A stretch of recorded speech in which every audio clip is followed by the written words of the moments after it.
So I want to say good morning. This is the Dallas Chamber. We love that you're here. I know we're a smaller group, but it looks like we're a pretty mighty group. And I'm just thankful that Greg Price with SBDC is willing to be here and help us navigate a little bit and give us maybe some tools or insight on managing your business through a crisis. I think that's clearly what we have. So what I will do is I'm going to hand this over to Greg and mute my microphone also. We will have this recording out later. And any notes or anything that Greg has for PowerPoint, we'll ask him to get that to us and we'll share it. If you have questions, go ahead and write them in the chat. And I will monitor that and let Greg know that there's questions that we need to answer, or I'll just read them out loud and let Greg address those. We do appreciate everyone. And at this point, Greg, it is now all yours. Great. Thank you, Lisa. And good morning, everybody. Thanks for attending. Yeah, thank you, Lisa, for setting this up and all your hard work that you do. And for those of you who are not members of the Chamber, we know money is tight, and we're going to talk a lot about cutting off some expenses that you might not need to make. So it might not be the time to join the Chamber, but when things get back to normal, please make sure that you do, because we need to support great organizations like this. So we're going to talk about managing a business in crisis. Before I dive into some of this, a lot of this is going to be a little broader than it is deep, just to kind of give people some tips, some ideas, some technology to think about. But before that, I thought it would be helpful to talk a little bit about the federal programs and where they're at right now, and what we can do to prepare for those. Again, my name's Greg Price. I am the director of the Small Business Development Center. The SBDC, for those of you who don't know, just real briefly, we operate 19 centers across the state. My office and my team's office is out of the Dalles and also in Hood River. Our team is working virtual, and there's really no services that we can't provide, that we can't do virtually. A lot of what we do is one-on-one advising, but we also do training programs, courses, community outreach, and customized economic development programs. And the best way to connect with us is to register with us. You just go to our website. It only takes a minute, and register on our website, and we'll reach out to you, and we'll set up a meeting. So again, I'm just going to do a brief overview of the EIDL and the PPP programs and where they're at. As I'm sure most of you, if not all of you know, they did run out of funding. The SBA stopped taking applications for the EIDL loan, and as well as the PPP. But a couple notes in terms of where they're at now and where they're going to be. The EIDL loans, again, the economic or the emergency income disaster loan, which is administered through the SBA. There's only one place to apply for that. If you have already applied on their website, then there's nothing else that you need to do. There's really no good way to check on your loan status. I know a lot of people have been asking about that. There is a hotline number, an email, and a phone that I can get you all if you don't have it, but it's one number, one email for the entire country. And it's really designed more for, again, a hotline for technical problems and questions, more than it is to follow up on the status of your account and your loan. We are seeing some of those get funded. Right now we're seeing majority of that action on the grant, or what they call the advance portion of that loan. And right now they're about 4 to 5 weeks out in terms of processing those loans. So if you haven't heard from them and it's been about that time or less, be patient. They will reach out to you. With the EIDL grant, they're not going to inform you about that. They're not going to reach out and let you know that money is just going to show up into your account. So if you recall, when you applied for that, you put your banking account information in there, and that was so they could transfer that money to you. So keep an eye on your checking accounts and see if the status has changed and if that money has come in. Again, that is an advance, but it's more like a grant. You don't have to pay that money back. You can use it for any operating expense, anything besides the long-term debt. We have heard a number of people who have been denied their EIDL loan and grant because they were awarded the PPP. This is contrary to what we have heard and what they had originally told us. We don't know that that will be the case for everybody, but we have had a number of clients who have been denied their EIDL on that basis. They haven't given us any additional information besides that coming from the loan officer for those specific clients, which is, of course, really unfortunate. Both the EIDL and the PPP are going to be refunded with what they're calling phase 3.5. This just passed Congress yesterday. The president is going to sign this. This is about $310 additional billion into these programs. And some of the rules have changed. And that it primarily in terms of how the money has been appropriated. 60 billion of that is being set aside for smaller lenders, of what they're calling small and mid-sized banks and credit unions, as well as community-based lending institutions.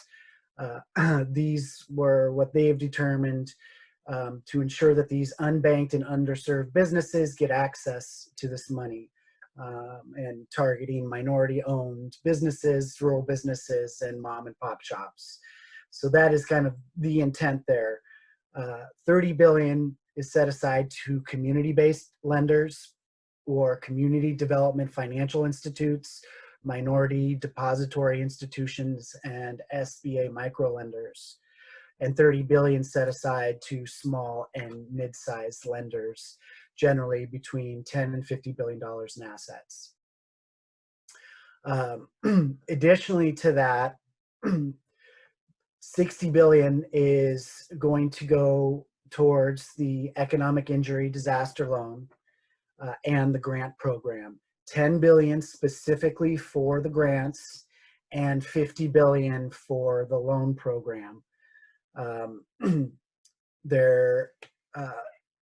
The one big change in this program is now farmers and agricultural enterprises will be eligible for the EIDL program, as well as the grant, which they were not previously. In addition to these funds going towards the PPP program and the EIDL program, they're also providing an additional, I think, $2.1 million to SBA to bolster their processing, to hire more staff, and to support the SBA in processing these loans. So hopefully that will allow the money to get in the hands of businesses sooner. So what we should be doing in terms of this coming funding round, make sure that you have communicated with your lenders, that you have already gotten your application submitted if they're allowing you to do that. If you already have submitted, check with them again and make sure that you're still in the queue, or if there's anything missing from your application, that you've provided that. If you are just now applying for the first time, make sure you've identified an SBA certified lender. Get your bank account open if you haven't had one, because that needs to be verified. This money is going to go very, very quickly. Likely banks are going to start opening and processing these on Monday. That's not hard and fast certainty, but that's likely going to be the case. So don't take the weekend off. Make sure that the banks will still be working on Saturday and likely Sunday. So really be sure that you're in line and you've done everything you can to submit that application and get in line for this funding. Again, for the EIDL, there's really nothing additionally that you need to do. Just wait and keep an eye on your bank account. When they contact you for the EIDL loan, that it'll likely be a phone call, and make sure you have your confirmation number available, and they will go through the process of the loan and give you more information regarding to what the loan amount is, which is generally going to be calculated on half of your income. Will roughly is what your loan amount is going to be. And if they need anything additional, depending on the size of your loan, etc., they'll go over with you at that time. And they are anticipating release of funds from that final moment of approval after you've been contacted by the SBA loan officer, roughly about 3 to 5 days of when you'll actually get the money. So again, it's 3 to 5 weeks before you hear from them, more like 5, and 3 to 5 days before you get the money once you do hear from them. So we'll have plenty of time for questions. If there's more, I am happy to take questions and answer them if I can. So again, we're going to go over just a number of things that you can be thinking about in your business. Again, this is designed to be a little more broader than it is deep, and to get you to start thinking about some things you might not be. And as Lisa likes to say, and I love to repeat, to get you to start working on your business and not in your business. So the first thing I want to talk about is cash management, and that usually always starts with your financial statements. And fortunately, the one thing that this pandemic has done for a lot of small businesses is help us get our books in order, because it's required of us for these loans, a lot of the programs we're going after, and of course, just to know where we're at financially. So making sure you have your profit and loss statements, your balance sheets, income statements, those are all things we're used to having, but a lot of small businesses aren't doing what I think is really important, which is having a 1-year, month-to-month cash flow projection, or a 30, 90, 120-day forecast. And this is really going to help you determine and see where your cash flow shortages are and when those are likely to occur and how much you're going to need to cover those. And there's a couple different ways that this can be done. Of course, you can do these projections based on your last year's revenues and expenses. And that's going to give you some good insight, but it's also good to look at what's it going to be like if we get back to business at the beginning of May? What's it going to be like if it's the beginning of June or July? Or even for some of those in the restaurant industry or doing events, catering, etc., it might not be till the fall. And that's a harsh reality, but we need to start projecting what our cash flow is going to look like in those worst case scenarios. And that way you can be prepared or try to be prepared as best you can for those potential eventualities. Keeping all of these records in one place is really going to help, because in these times you need to refer to them often and update them often as things are changing day to day and week to week. This is also, of course, going to help when you're talking with the SBA, with your loan officers, looking for additional funding sources, etc. And remember, it's always good to give as much data to your CPA and provide them as much insight as you can. But remember, they don't work in your business. Most of them, we're outsourcing them to a third party for a lot of small businesses, and we can't expect them to tell us how our business is doing. So communicate with them, but don't rely on them. Be proactive, develop a strategy, and implement that. And this is something that a lot of entrepreneurs and small business owners, we do in our head, and isn't something that we're used to putting out on paper. But especially if you're managing a team, this is really important to formalize this and go through that process, and often get a third-party perspective, a consultant, a friend, advisor, someone else in your organization to help get some additional insight. The first thing most of us are going to need to review is your payroll. And I know we've been doing that, especially if we're going after the PPP loan. And that's, to help us determine what that's going to be and what we're going to get in forgiveness. But we also have to look at it in terms of who we might lay off, how we can potentially do role consolidation or cross-training. Can we get 3 jobs consolidated into 1 employee and get them to stay on full-time versus just working part-time? Understanding your unemployment benefits and resources, and I know this has been really difficult. We do have some good resources I can share with you all, providing some outline of the temporary rules as they pertain to COVID-19, as well as some good flow charts and information for both you as an employer and for your employees, because I know we're all trying to look after our employees and do what's best for them. But of course, ultimately, we have to take care of the business first and foremost. And I know that's been really difficult in that a lot of employees are having a difficult time getting their unemployment. But one thing to note is all of the unemployment, and this includes the new pandemic unemployment assistance that will be coming on soon for those of us who have historically not been able to apply for unemployment, sole proprietors, contractors, self-employed, etc. All of that is going to be retroactive.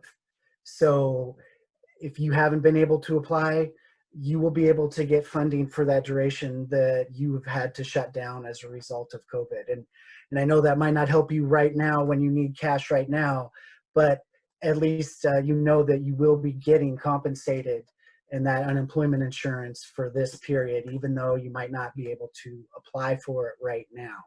And I can provide you some information on the new pandemic unemployed assistance program. It's not ready, so don't apply for it yet. That just is going to provide more of a bottleneck for those folks at the unemployment department. But get on their wait list, their information newsletters, etc., and stay informed. Also, a couple other really important things. There's the payroll retention tax credit. There's the delay in payroll taxes, and there's a number of other taxes, tax credits and benefits, and I'll go into some of them that you can be leveraging, especially if you did not get the PPP. Some of them, the payroll retention tax credit in particular, is exclusive in terms of you can't do both the PPP and the retention tax credit, which is unfortunate for those who get the PPP. But if you didn't get the PPP, know that there's some of these additional benefits. Many of them can add up to fairly significant amounts if you did not get the PPP. And again, I'll share some more information on that and provide some links for those of you who want to get into details. Those are conversations you should be having with your CPA, your tax advisor, etc. Another program that we have found that has really been supporting people, especially in trying to manage who you're bringing on a number of people part-time, laying some people off, etc., is the WorkShare program. This is a really great program, again, provided through the deployment department. And how it works is you have to have at least 3 employees who are eligible for employment, meaning that they have worked full-time for the last 6 months or part-time for the last 12 months, and they still are eligible for benefits. You can get 3 or more of them. You can, I don't know if there's a cap on how many you can have. I don't think there is, but there is at least a minimum of 3. And they will compensate them anywhere between 20 and 40% of their wage for those that you are bringing on part-time. So said in another way, if you want to bring your employees on part-time, but you can't pay them full-time, then they can cover that difference anywhere between 20% to 40%. So you have to reduce their hours or compensation by at least 20%, but no more than 40, and they will cover that difference. So this has really helped a lot of employers bring folks back and be able to pay them a living wage, but not have to pay for it all themselves, get help in that. So really encourage you to look into that if it's something that you think could work for you. And if you have 3 or more employees, it probably is. The rapid response team is really designed especially for employers. It's, again, through the employment department. I will share the contact with you. And they're really designed to help you as an employer get answers, get the support you need to support your employees. This is not for applying for benefits, but to get those answers that you really need. So really leverage them if you need that additional information or support. And again, as I mentioned earlier, this is really difficult in measuring who you need to lay off and who you need to keep on. But keep in mind that if your business isn't here at the end of this, then they won't have a job to come back to. So additional cash management, regularly review customer accounts, have solid credit policies in place, write them down and make sure you're communicating them not only to your clients, because they might not know what's available to them, and that might make a big difference in terms of how they do business with you, but also to your team, and make sure they really know so they can be servicing their clients as best as possible and helping you in terms of sales and managing your cash flow. And adjust the line of credit if you need to. This doesn't need to be something static. The market is moving really quickly and adapting quickly, so we might need to as well. Look at selling unproductive assets. We don't often advise taking a loss on our assets, but in some cases, when we really need cash flow, it might be worth taking a loss, excuse me. So consider that. And this is where your cash flow projections really come in handy. And we can look at what does it look like if we take a 20% loss on some of these assets that we can liquidate? What if we took 50% off? And we can liquidate it immediately, and what can we do with that funding, that additional cash flow, if we bring it in? Because it could be possible that taking that loss now can help us cover expenses that we can profit from and make up for that loss, or just stay alive for the time being. So other tough choices to make.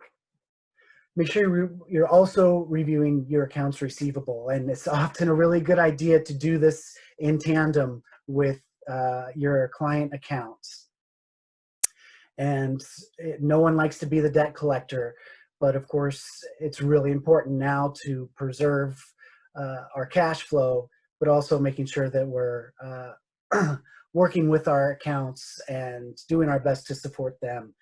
Look for opportunities to be flexible, be innovative, offer cash discounts, lump sum payments for slow pays, consider monthly options, but also look to make sure that those who are slow pay does not become a reoccurring issue, especially if cash flow is a problem, as it is for most of us right now, that they're on a COD or prepayment plan because we just can't afford to sell our product or services and not get the cash back for it in a timely fashion, especially if we don't have reserves to keep our inventory turning over. And make sure that you're talking to your vendors, negotiating terms, partial payments, longer terms. They're in the same position as we are. I don't want to advocate opportunism too much, but often right now our vendors are in a tight spot too, and they may have more flexible terms than they did in the past. So take advantage of those if they're being offered. And a lot of them are being offered, but they're not going to just promote it. You have to ask for them. And in most cases, it doesn't hurt to ask. So one thing that we're doing a lot of right now is engaging with our lenders, make sure that we're doing this, and not just in regards to our PPP or our EIDL loan. we need to make sure that if we have opportunity to consolidate our debt, that's not what any of the federal programs are for right now, the PPP or the EIDL. They're not for debt consolidation. That doesn't mean that there aren't other loans or programs out there right now. I know our bank's bandwidth is pretty minimum, but this processing will happen pretty quickly, and you'll have an opportunity to sit with your lender again and go over some of this stuff and look at renegotiating some of these terms for longer loan terms, deferrals. A lot of lenders are offering deferrals or interest-only payments. One thing I didn't mention about the PPP is that the PPP is designed for the banks to be able to sell it back onto the third-party market. So they can sell it also back to the SBA. And what this means for you is that you can reamortize this loan. You can refinance it into a longer term. So if only 50% of your loan is forgiven and you're carrying amount of debt as a result, that debt is due in 2 years. And that might be quite a burden for some of us.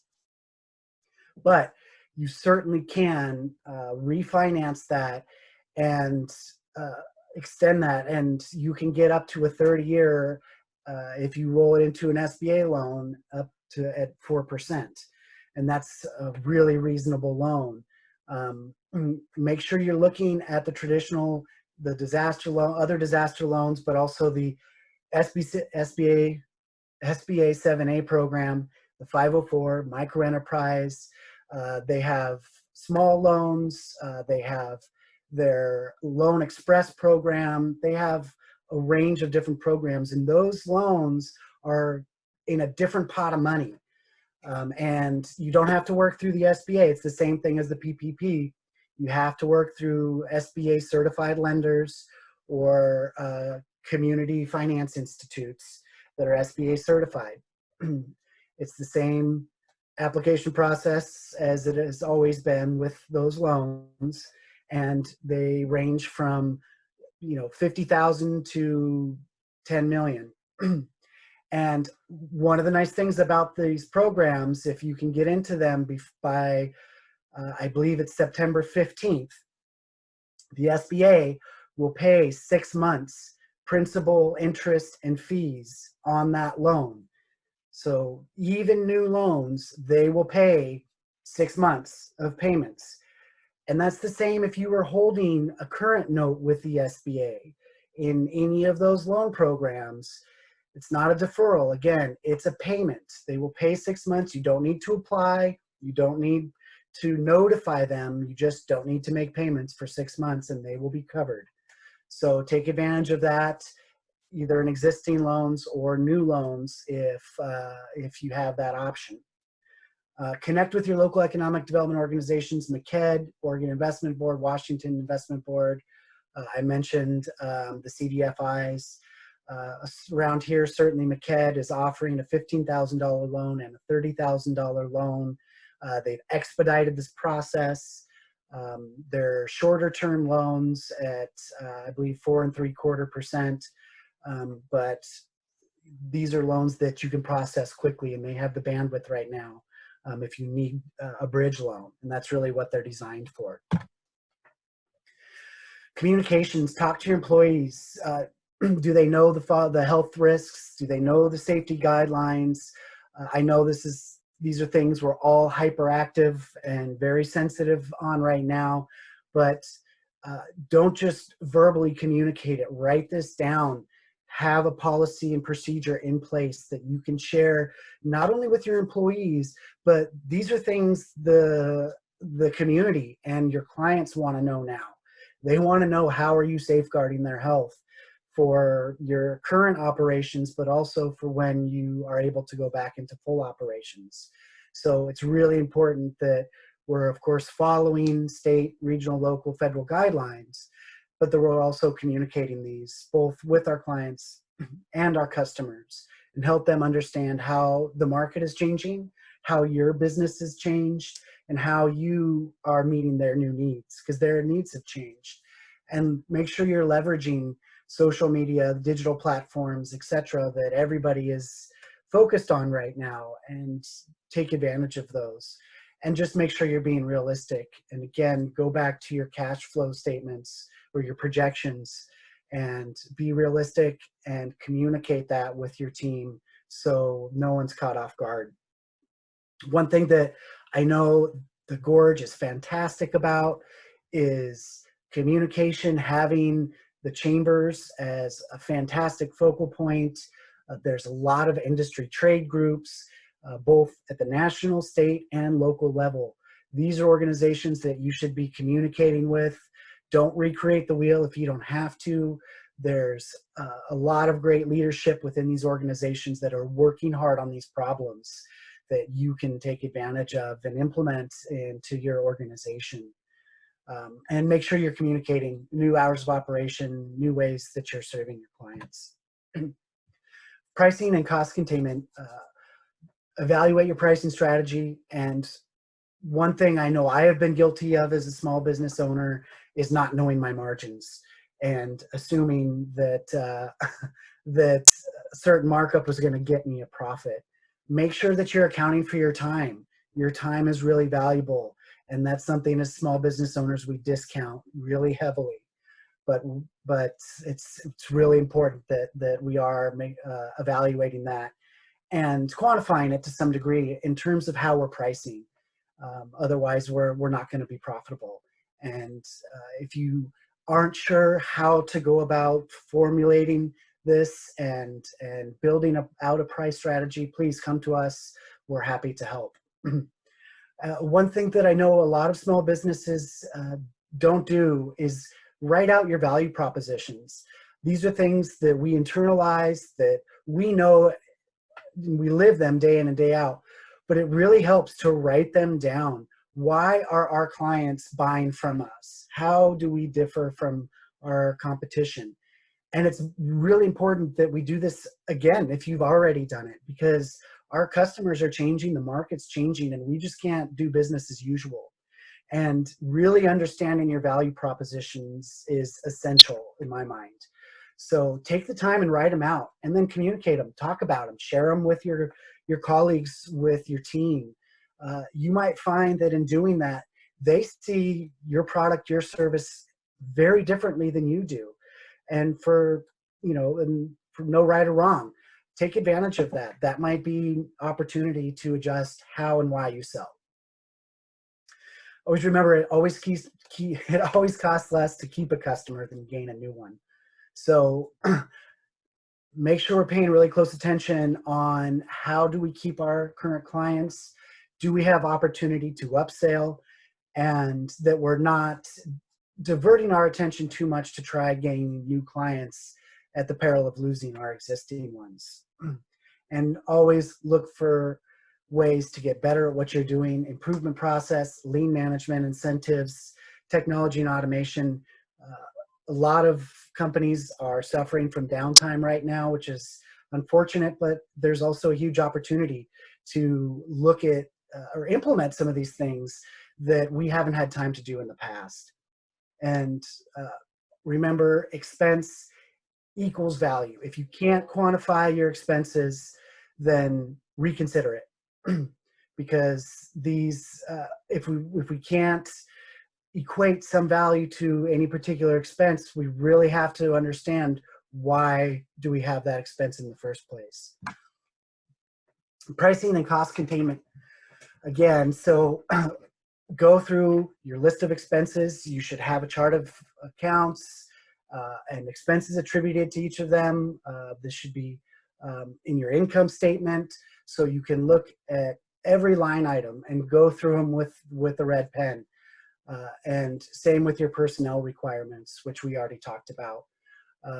We just as the same as we can have opportunities and discounts and incentives.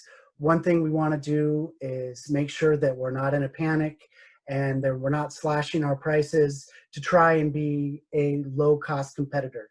There's a very different thing between incentivizing to stimulate some business and to get some cash flow than trying to compete on price. and small businesses rarely, if ever, win in that competition.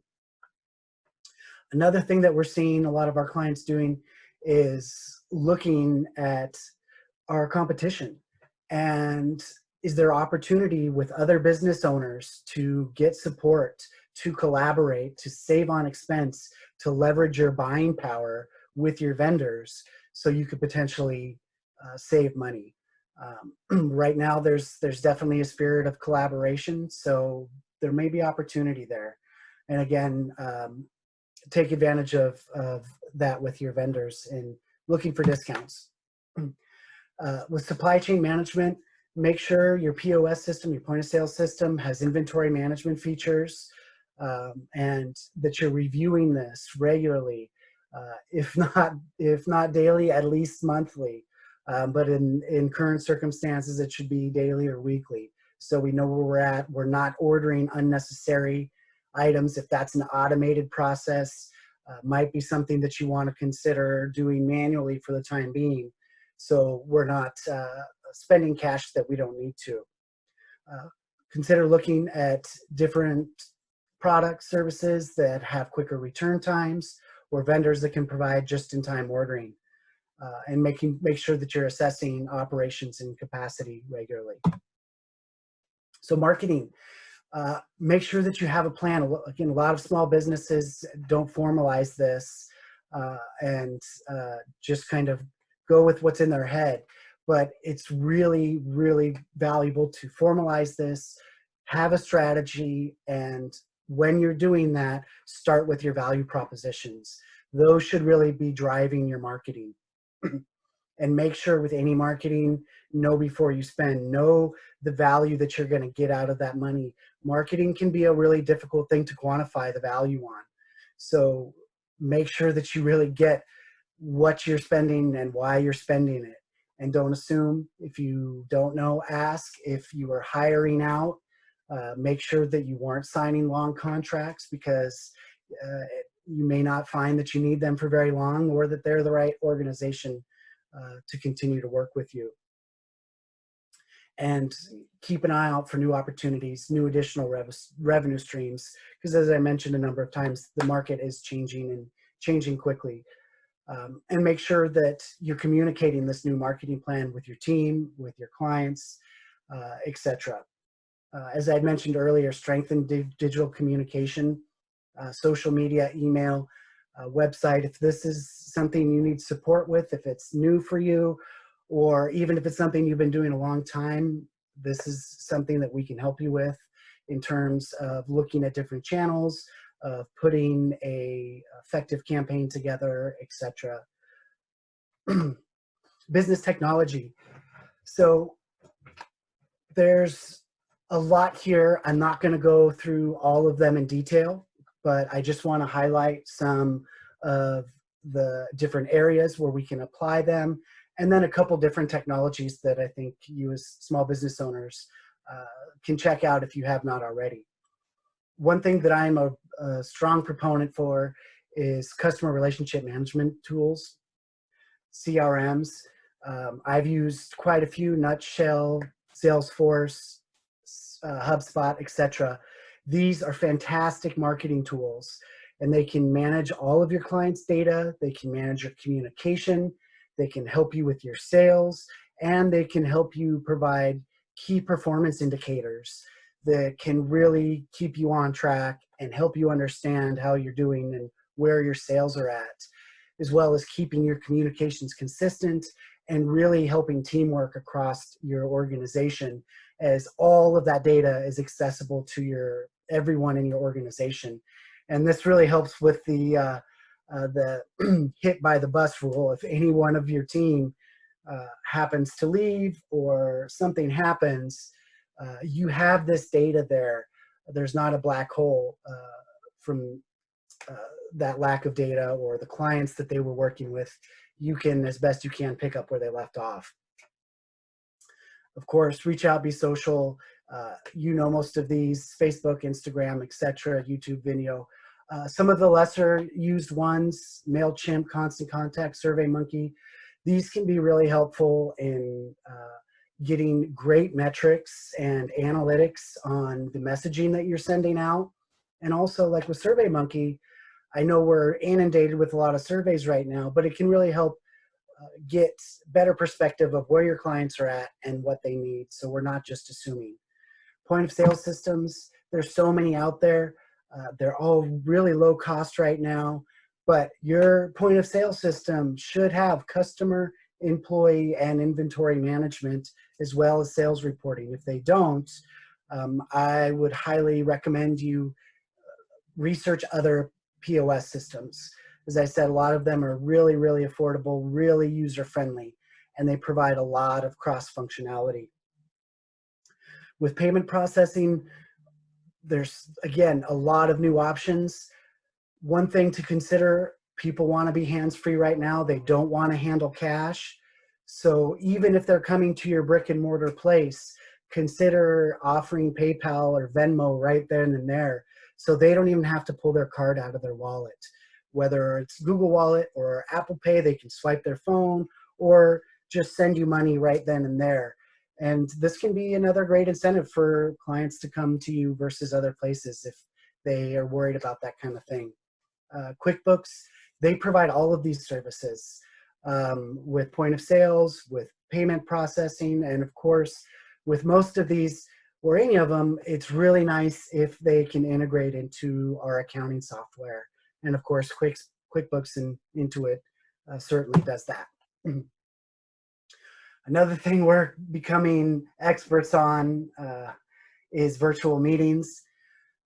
Zoom is really great for webinars, as we're seeing here, teaching in large groups with presenters. Uber Conference is really great for small teams. It's cheap, it's free, plus there's no downloading, so it's a really great one for sending out to people who maybe a little less computer literate or don't have program knowledge.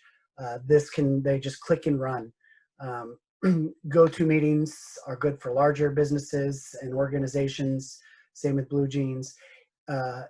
Don't just use the first one that you come across. Check them out, explore them. All of them are free to try.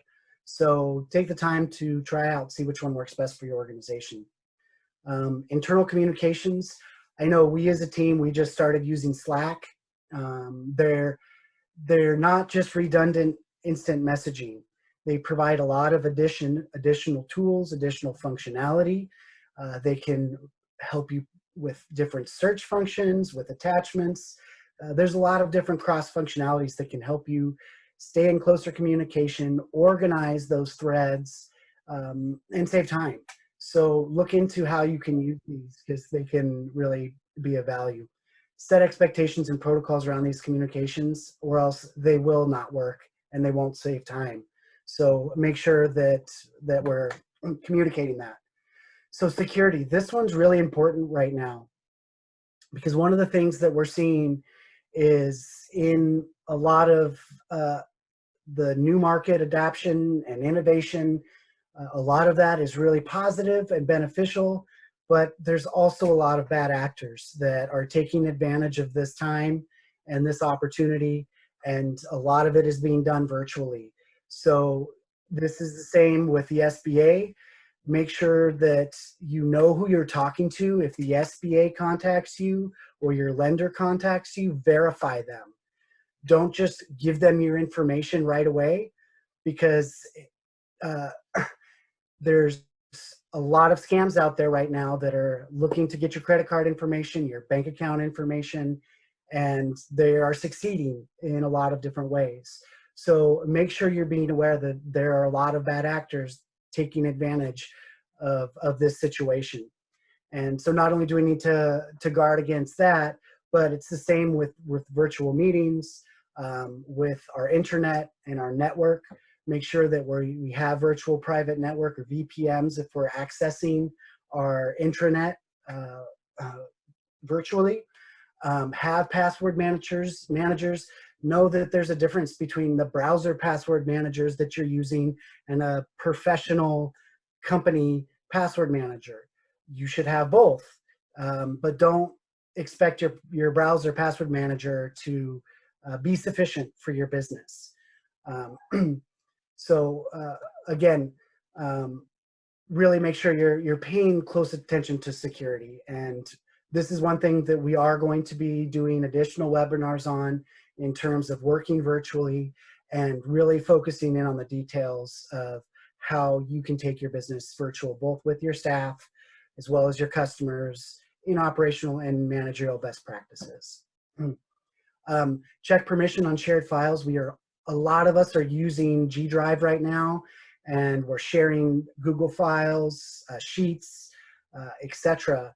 And make sure you're checking your permissions, because a lot of those hyperlinks that we send out, anybody can access. You may only be sending it to your team, but if someone else gets it or finds that thread, or it's accidentally sent out on accident to someone else, anybody can access that data if it's not protected. So make sure you're doing that.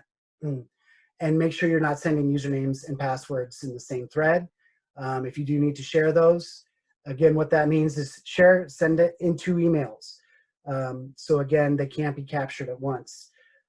And make sure that your employees are keeping their employee computer and data separate from your personal computer. I know that can be an additional expense for you, but it's really worth it, especially if we need to lay that employee off right now. And make sure, as I had mentioned with a lot of these other things, that this is stuff that's written down. These need to be formalized policy and procedure that you can share with your team, and don't just assume that they're all going to know it. And with security, someone needs to be responsible for that. There needs to be one person in charge. If you're the owner, that might be you.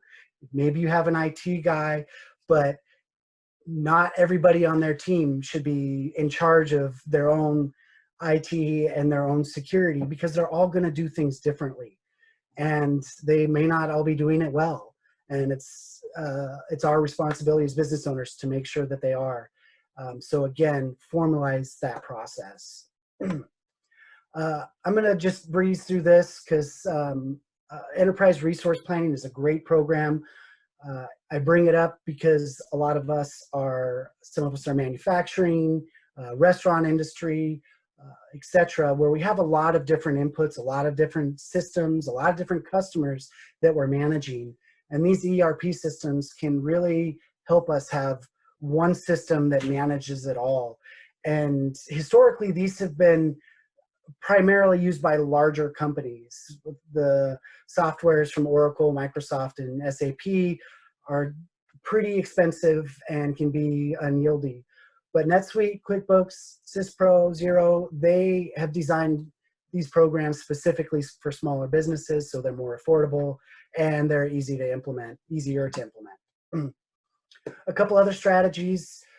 Take advantage of your downtime. Look at doing additional employee training. I know a lot of us are trying to capture that 8 weeks of the PPP, and we can't bring those employees back on to full capacity. There isn't work for them to do. So bring them in, start doing those upgrades that you needed to do, cleaning, market research, reconcile your books, look at trying new products, new designs, new recipes. Write out that employee handbook that you've been putting off for quite a while. Again, formalize those rules, policies, and procedures. Paint, clean, look at your insurance coverage, all those things that are really not that fun to do. Now is a great time to do those. Prioritize them. Get a checklist and just start marking them off. Just go one by one, so we're controlling some of the things that we can control. A couple other strategies I think are really important to bring up. I talked about some of the tax incentives, and I'm happy to go over those in more detail with any of you. If you need the support, reach out to us. But there's also modification on net operating losses for C-Corp, sole proprietors, and pass-throughs. This can be significant. So that's something that you should be taking advantage of. There's also an increase in interest expense deduction from 30% to 50%. So that's significant. And these net operating losses can be carried back 5 years instead of just being carried forward. So that's huge.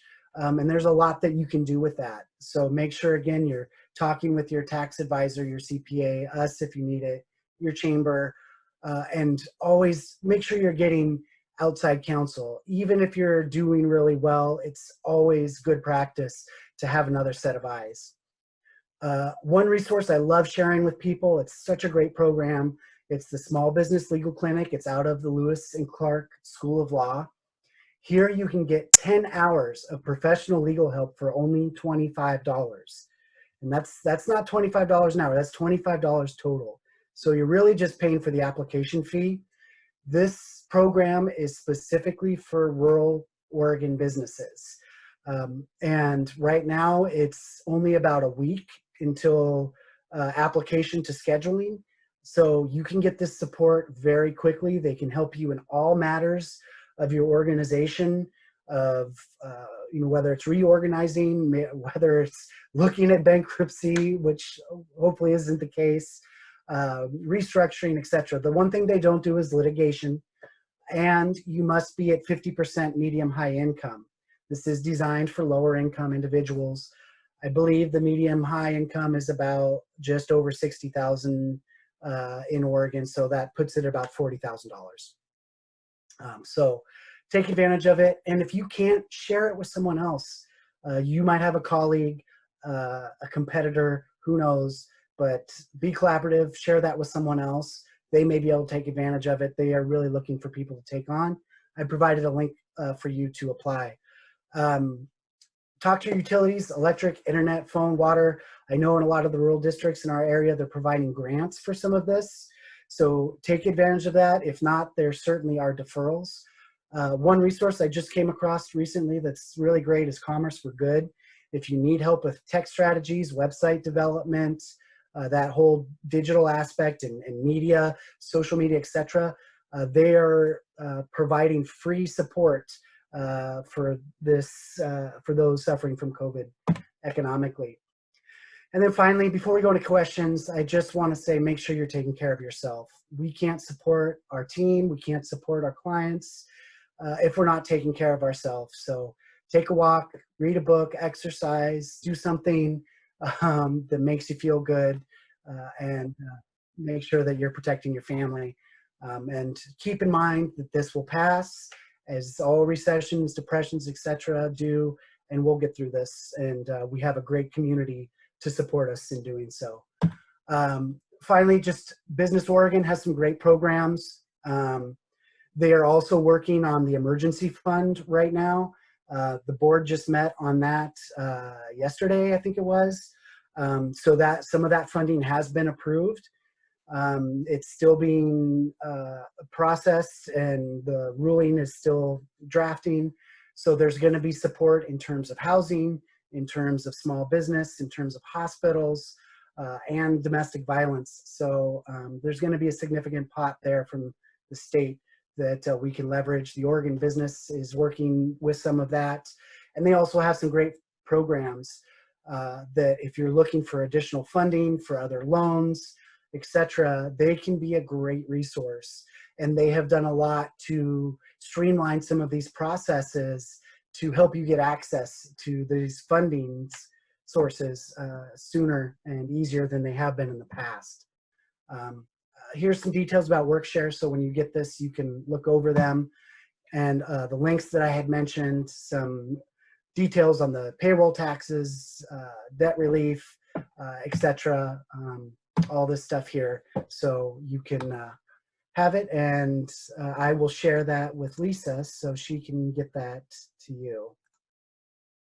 Oh, I didn't realize, was I not even sharing my screen? Lisa, what am I doing? Well, anyway. It's okay, Greg. We'll just send them the PowerPoint, and then, but it was actually just better to hear it from you, so you were fine. Okay, well, it makes me look smarter, like I had all that retained in my head. Yeah, that was it. I was trying to make you look smarter. So, yeah, I will provide this PowerPoint, and it has some more detailed information on the stuff I was sharing and links, so you can get to the source on a lot of that information. Perfect. So if you guys have questions, I'll just let you unmute yourself and ask a question. Just be courteous that if you start to see somebody, just go ahead or jump in and be a little bit more pushy. One of those two options will get you heard. So please, this is your time that you can ask Greg any questions, or the chamber, either one. Or Rose. Yeah, or Rose. Hey, Greg, I have to say, I was really impressed that I thought you had all this stuff off the top of your head. I did. I was joking about the presentation. So I still have a question Yes. regarding paying back this PPP. Mm-hmm. I just want to make sure that I'm a little confused on what's all forgiven Mm-hmm. and what is not. I know it's payroll, but in the application it specified what we're going to use it for: power or electric bills, you know, utilities and rent and things. So is it just the PP, just the payroll is the one that's forgiven, not the rest of it? Yeah, so how that's calculated is once your loan is originated, once you have those funds, the clock starts ticking and you have 8 weeks. And during that 8 weeks, all the expense that you incur from your payroll, as well as up to 25% of those additional eligible expenses, which include rent, but not your mortgage. So rent, if you are renting, it does include interest on mortgage payments, and then all of your utilities. So that's water, power, internet, and it also includes transportation. So you can have, again, up to 75% and 25% of those additional eligible expenses, and 75% or up to 100 of your payroll is what's going to be calculated for what's forgiven within that 8-week period. And in terms of what you can use it, it's the same thing. So you can use the funds 100% on payroll, but you can also use up to 25% of that money on your those other eligible expenses, utilities, rent, etc. And if you have applied for the EIDL, which again, a lot of PPP recipients are being disqualified from that. But one thing to note is that those two do need to be used for separate things. So if you do get the EIDL, you're not using it for your payroll. Did that answer your question, Connie? You're on mute. Yes, that helps a lot. Thank you. Yeah. Yeah, and if you need help with that in more detail, please reach out to us. One of the things we're recommending for small businesses is that they create 2 different accounts, one for your PPP and one for your EIDL, or just one if you're only getting one of them. And that way you can a lot easier manage those expenses and what you're drawing from those accounts and keep track. And in terms of reporting, just make sure that you're keeping track of all of those expenses and that you have those all in one nice place, that when it comes time to submit those to the bank and your lenders, you'll have those available. And Mindy's asking a question: internet is considered a utility? Yes, it is. Will they require copies of the utility bills? Likely just take our word for it. That it's up to the lender, but most of those things are being self-certified. So some of it is on the honor system, but you should really be prepared to provide those expenses. So every time you get those bills in, what I do is I have, one folder for utilities, and then under those I have, my power, my water, etc. And every month I just drag them into the folder, and that way I have those all available. So if I need to submit them, they're right there.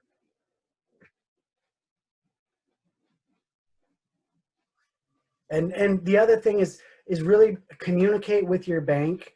I know it's really difficult right now because their bandwidth is saturated, but that's going to change. You know, like I said, these loans will process really quickly, and make sure that because some banks are interpreting this different. They might have different requirements. They might have different standards in terms of reporting. So just communicate with them and make sure that you know what their expectation is. Yeah. So I have a question regarding what you just said then. So it makes it sound like depending on the bank that you applied for the PPPL loan from, through their SBA program, they have the right to say what can and cannot be covered under the PPPL, whatever their interpretation is? No. Is it the SBA all encompassing? Yes, the SBA is all encompassing. What I meant is it's their prerogative to determine the level of reporting requirements. So it's all the same expenses, but if they're going to come back and ask you for additional reporting, that's their prerogative to do so, and you need to be able to provide that. But in terms of your question of what all is considered a utility, it is your rent or interest on mortgage, water, sewer, electric, phone, internet, and transportation. I don't think I'm missing anything there. Let me look at I can pull up the full list. Give me 1 second. So when you say transportation, are you meaning like gas to operate vehicles? That is my assumption. They have not spelled that out in terms of all that includes. Okay. I haven't had the letter ruling in that respect, but I would certainly track those expenses: bus fare, gas. I don't know if it's going to include mileage or not. Okay. But I would track that, and it very well may. So let's see. In addition to that, gas. Also, for borrowers with tipped employees, additional wages paid to those employees is also included. Wow. Well, that's good information, because that's a lot more that's covered than I thought would be covered as far as utilities were concerned. Yeah. Greg, we might have a unique situation where I have a few of my employees who have opted to not come back based on their health and safety. I mean, we're an ongoing concern here where we are dealing directly with the public, although we have done as much to mitigate any level of contact between my staff and and our customer base. My concern is that we just received our PPP funding, and when the clock starts ticking, I don't know confidently if we can really burn through 75% of this funding in 8 weeks. I mean, honestly, I just don't have the staff to even consume it. Would it make sense for me to hire some individuals to come in to help offset that? And Lori and I are also employees of the company. How do we work into that payroll? I mean, can we pay ourselves a little more money to help augment some of that that process? That's a really good question, Steve. So I can answer some of them. One, are you on payroll? Yes, we're on payroll. Yes, then absolutely. That helps. That simplifies it. So yes, you can absolutely pay yourself. You're capped at $100,000. So you can pay yourself all the way up to that ceiling, and you should, if that's your case, to maximize the amount forgiven. But again, you will be capped at $100,000. So that could really help, especially since the two of you can both do that. In terms of your employees, if you are following state, federal, local guidelines in terms of COVID sanitation and employee safety, they have to come back They can't just not come back because they're scared. And I know that's tough, but if they don't want to come back, that's fine, but they lose their unemployment. And that's the same for people who are making more money on unemployment versus coming back to work. That's not an option for them. They need to come back. And one thing that we're recommending is that we know that some of these conversations are sensitive. So if you're going to have a phone conversation with them about it, make sure you're following it up in an email and that you're recording those conversations because those will need to be submitted to the unemployment department because that's just not okay for them to do that. I'm going to give you, and I'll send these to you, Steve, the ruling for the temporary rules for the unemployment insurance as it pertains to COVID. And that outlines what they can be eligible for to be or stay on unemployment. And some of the ones that you probably will deal with is primarily childcare. If given the schools are closed, if they can't find childcare, that is an eligible reason to not come back to work. Yeah, and we do have that situation with one of these employees. Yeah. Thank you. Yeah. Did that answer your question, Steve? Yeah, it did. Thank you very much. Yeah.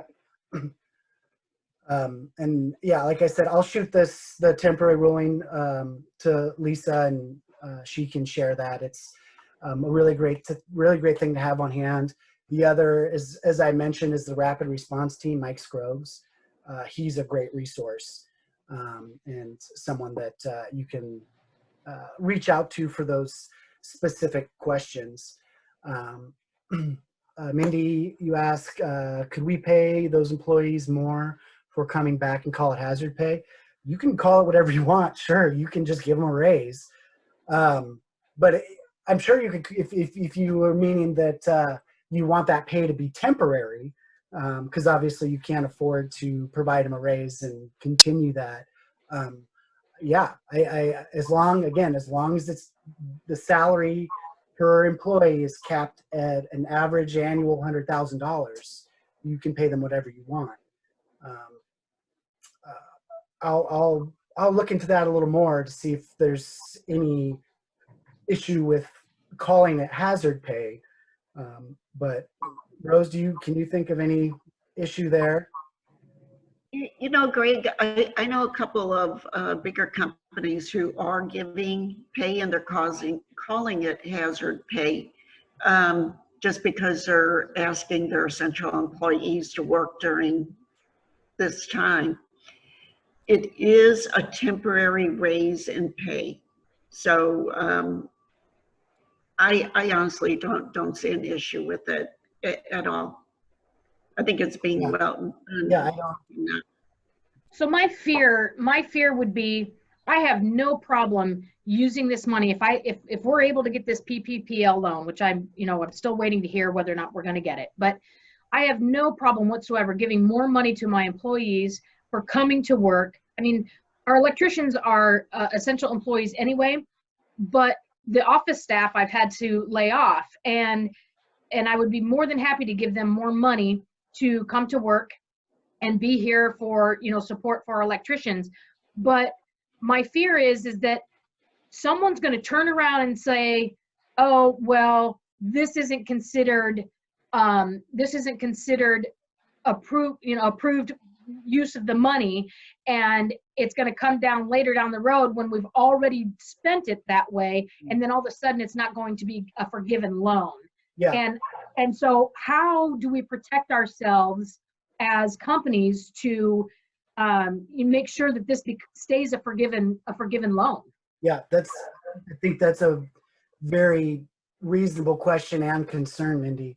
And the one thing that you need to do, regardless of what I tell you and the information we get from the state and from Business Oregon and the SBA, is talk to your lenders and make sure that you confirm with them. And because if they have an issue with it, and this is one thing that we're running up against, is if they have an issue with it, even if the SBA has approved it, or they're not going to have a problem with it, if your bank has a problem with it, then you're going to have a problem with it, because they're the gatekeeper. And you could potentially have recourse if they're misinterpreting the rules, which we have seen a number of banks do that. But you don't want to go down that route. So get ahead of that and ask them this exact same question and tell them what you're planning on doing. I can't imagine, because one thing to consider, Mindy, and this is, I think, important for all of us, is the loans that these banks are administering, it's not their money. It's federally backed. They are making they're making a lot of money administering these loans. And that's why they are making every effort to process every single one they can. And I know they want to do that to serve their client and the community as well, but they're making a ton of money. And they have very little exposure in any of this because it's all federally backed, and all of the money, they have some liquidity issues because they have to process these loans within 10 days. And that's why, like with Columbia Bank, we saw them shut down. It wasn't a cap, or it wasn't because they didn't want to process it, but part of their requirements from the SBA, along with any bank, is they have to administer those funds within 10 days of processing. And if they can't do that, then they can't process the loans. So they shut down as a result. But anyway, that's a bit of a tangent.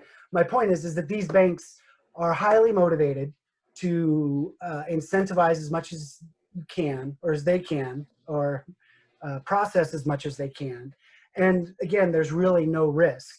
They do want to carry that debt because, again, it's not their money and they're getting that 1% interest rate, which isn't a lot. But in your case, it really should not impact them in any way, shape, or form. So I can't imagine they would have a problem with it. So just keep that in mind when you're communicating with their banks, that they don't have much exposure in this.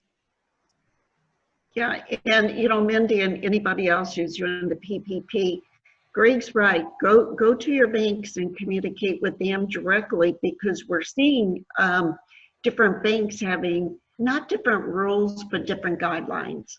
So just be aware what one bank says, another one may say something differently.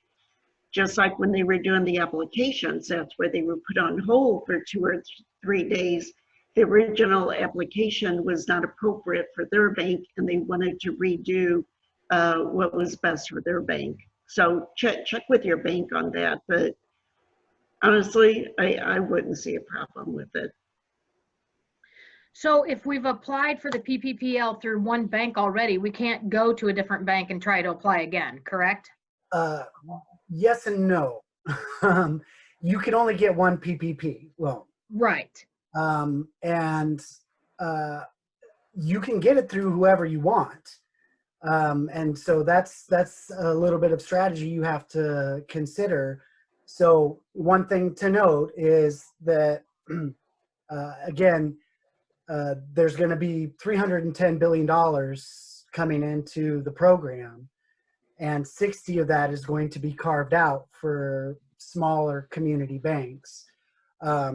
So there will be some money set aside specifically for them, but we have seen the larger banks process faster because they're outsourcing their processing. They're and they're working 24 hours. They have centers in India working on this while we're sleeping.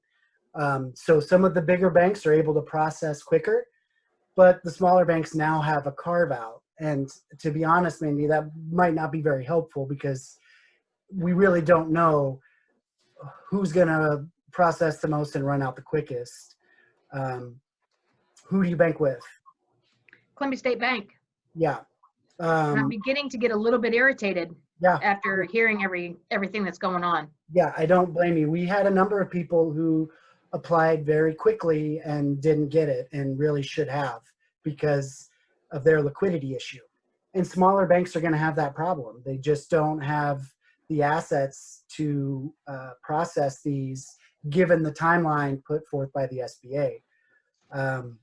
So yeah, and I don't know, we don't have a precedent for someone applying with 2 different banks for the same loan and what that happens. What I would assume would happen, and why I can't say it's a bad strategy, is the first one's going to go through and you're going to get that one, and the second one is going to be denied because you have another one in process. I can't imagine that they would then go back and deny the first one because you have a second one being processed. But that's a risk you might run. Mindy, too, be aware, in order to process a loan as a PPP through an authorized SBA lender, you need to have a relationship with them, with the bank. So if you're thinking about going to another bank that you don't have a savings account or a checking account with, go in and open it if you think you're going to be applying for PPP with them. The other thing with the SBA, from what I'm understanding, and Greg, correct me, is they are going to go through first come, first serve. So if you've already applied, it may not behoove you to go to another bank. You can try, but more than likely you're going to be at the bottom of their list rather than at the top of your original list. Yeah. So Matt just wrote that he saw on a webinar, if you apply for both, you can deny the second. Yeah, like I said, I can't see a problem with that. I always want to err on caution, because right now there's so much misinformation, and we've seen SBA change their own rules without communicating it to anybody. That being said, do you have another relationship with another bank, Mindy? Say yes. Yeah. Yeah, then, I think it's probably a risk worth running. I think Mindy's frozen. Okay. She's got a perfect still profile picture here.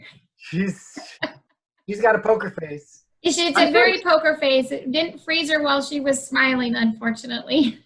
Okay. No, I thought she was just dazzled with our information. She's connecting by phone down below. So she is coming back on as the phone. Mindy, the last question that Greg asked was if you have a relationship with another bank, and I'm going to answer that for you because you do have a relationship because of the chamber. I've been able to help a couple customers who got told they didn't even make it into the process of being entered at other banks because they were overwhelmed. So I have referred a couple to some other banks that are members of the chamber. And because of that, they were able to come on and accommodate them and get them set up so that they could apply through them. So Mindy just needs to call me after this and I will make that connection for her so she can take action today. Yeah, so one thing to keep in mind with that, Mindy, is that if you're gonna be opening up a new account with another bank, they have to verify both you as an individual, but also your business. So you're gonna need origination documents, articles of incorporation. You're gonna need to verify the account, meaning make a deposit and a withdrawal, and get your online banking set up.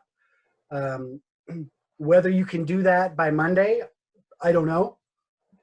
Certainly, if you've already got a relationship with Columbia and that application is already in, it can't hurt to get that process started.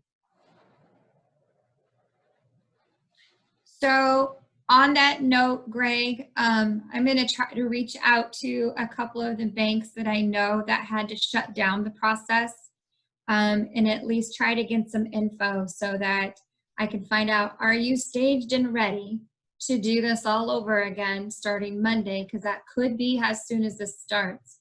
And with this group that's right here, if anybody is not been accepted or not had their information put in and you're just sitting in the queue with SBA, please reach out to me today and I'll try to get as much info for you as possible so that we make Monday go as uneventful as we can. No guarantees, no promises, but I will do the best I can as your chamber I get you to the right people.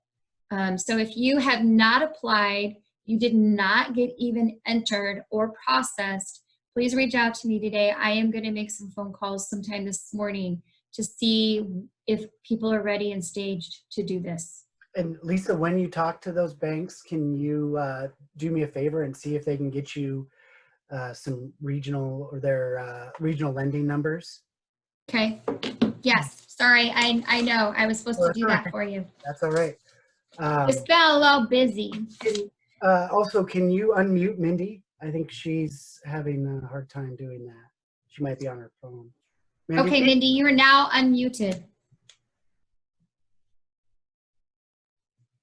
No, I don't know. I guess she still doesn't have voice. No, Okay. Mindy said she cannot. She asked a question about an independent contractor, and I just asked her to type it in as a chat. Yeah. Yeah, I thought she maybe just couldn't get off mute, but we will wait for your question. Any other questions, comments, concerns, info for the better of the group?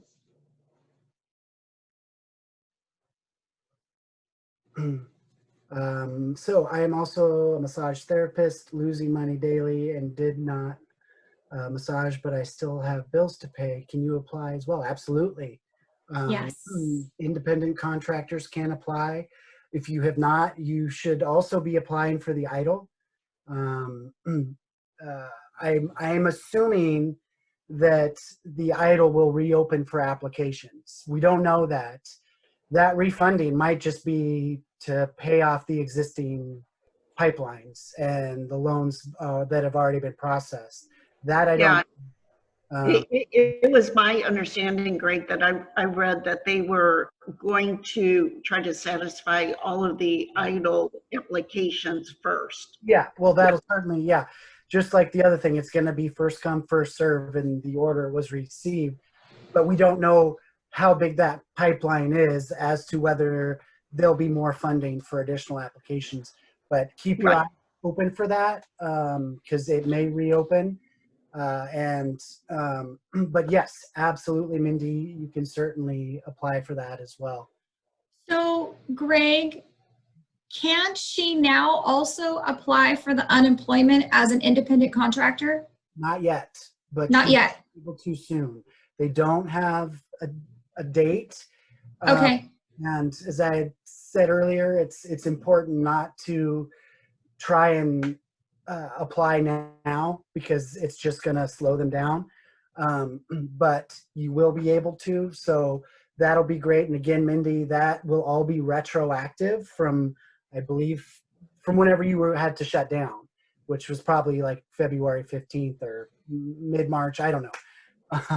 But so that should be really helpful. You will also get the federal $600 addition for those folks. So that should be a pretty decent chunk of money. I will send you some information on that. And again, you can go to their site and get on their a news release, their feed.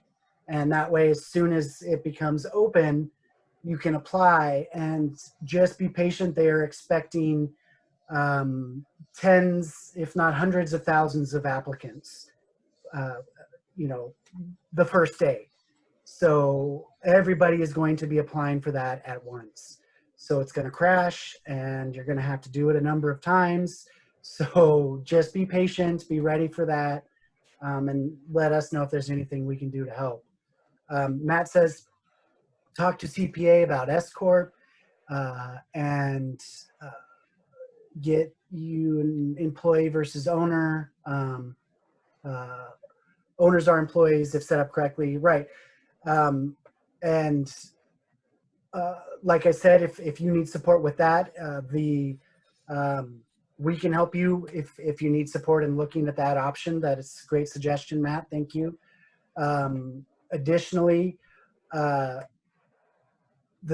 Lewis and Clark small business legal clinic, that's a great resource for that. They can guide you through that process, help you get set up. If you qualify for that, I don't know why you wouldn't do it. Even if it's not for that, they can really just be a huge support. And you're looking at, you know, $4,000 or $5,000 worth of legal fees for $25. So Mindy says, I've applied for unemployment as an employee of hire, but not seen a thing come in, and it's been 3 weeks. I know how frustrating that is. Well, I don't know. I'm lucky. I can only empathize. One thing, Mindy, is that they are paying retroactively. So not only will you get those 3 weeks, you should be able to get the weeks that you had been closed prior to filing. And again, I know that doesn't help for right now, but if you do need help with anything else, utility bills, food, anything like that, please let us know. There's resources for that. And as I mentioned, McKed does have the bridge loan available. They can process that really quickly and get you anywhere, you know, from up to $30,000 to support you. And one thing to note, none of these loans have pre-payoff penalties. So you can borrow this money and pay it off anytime you need to and not have to incur any pre-payoff penalties. And that's an important thing to note on both the EIDL program and the PPP. So again, the EIDL is not just a grant program, it's also a loan. And if you get that money, and it can be up to $2 million, again, based on your income, that's going to be at 3 3/4 for profit, 2 3/4 for nonprofit, and that can be up to a 30-year term. So those are really low payments. It's the lowest interest you're going to get.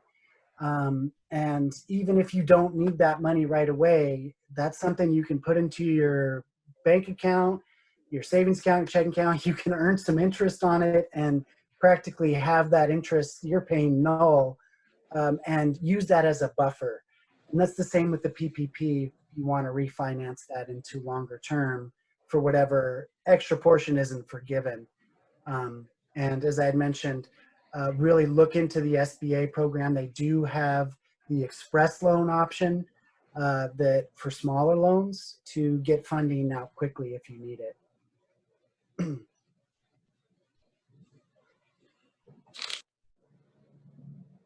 So we've So come I up have on, one more. okay, go ahead, Connie. Oh, it's just a real quick one, and it was about this 8-week period. When does that go from and end? It starts When at does, origination of the loan. So when that loan becomes finalized and that document is signed by all parties, that is considered origination. And that's when that 8-week period starts. So it's different for everybody. It's basically, you know, when you get your money from the bank, that'll be that 8-week period. Greg, I have a question about potentially reorganizing and consolidating some of our loans that we have. Currently, we have a very small loan with OIB from the 2018 disaster that we had to deal with. I also have a McKed loan. They have given us some forbearance, of course, over the next 2 months, but I don't know how far that's going to extend. Would it make sense for us as a company to look at possibly a 7A loan, possibly buy out McKed's interest in the loan that we have currently with them, and take advantage of the 6 months of forgiven payments from the SBA in September? Yeah, I absolutely think it could. I'm assuming your disaster loan is at 4 3/4 from McKed or thereabouts. Yeah, the OIB loan is. Yeah, That right. loan that we have is somewhere near 7%. So just the savings Oh. and interest alone would be significant. Yeah, absolutely. So yes, absolutely. I will send you a link, Steve, because they have a number of different programs that you can look at. It might take you a little while before you can get a loan officer from one of your banks to have the time, but you can get the application, the information from the SBA to start that process, so it moves as quickly as you can. But yeah, those generally can be up to 30-year terms at 4%. So yeah, you're not going to beat that rate, and would definitely make sense in consolidating it. So yeah, Great, thank you. yeah. I'll get you the link for some of that info. Originally, and I don't know if they changed it, Greg, but that 6-month forgiveness was for existing loans, not for new ones. It is for new ones. Yeah, For the student yeah. pay. So It- it may have changed, but something Steve should look into. no, it is for new loans. Oh, it is for yeah. those ones. And you have to originate the loan before September 15th, I believe. Okay, It's either great. it's September 1st, 15th, 30th. I can't quite remember. It's 6 months from when the president declared disaster. Okay. That's the window. And for new 7A loans, not just existing. Great. Yeah, so that's a great tool. And you know, the 6 months of payment can be significant, especially if you're consolidating other debt into it, and they do huge loans. So they can do $30 million loans, and I know that's not what you're looking for, Steve, but they can certainly fulfill the funding need. It can be a bit of a lengthy application process. So again, I'll get you that information so you can get ahead of that. And that can work for other people too. It doesn't need to be a huge loan. They do small loans. And if you think about it, just that 6 months of forgiveness can be worth the application process. So look into that. The banks will get back to normal soon, within a matter of weeks. So it's not great for bridge funding because it's not that quick. If you need the bridge funding, go to MCED, but start working on it now. And then that way, if you get the MCED or anything else, you can consolidate it into that.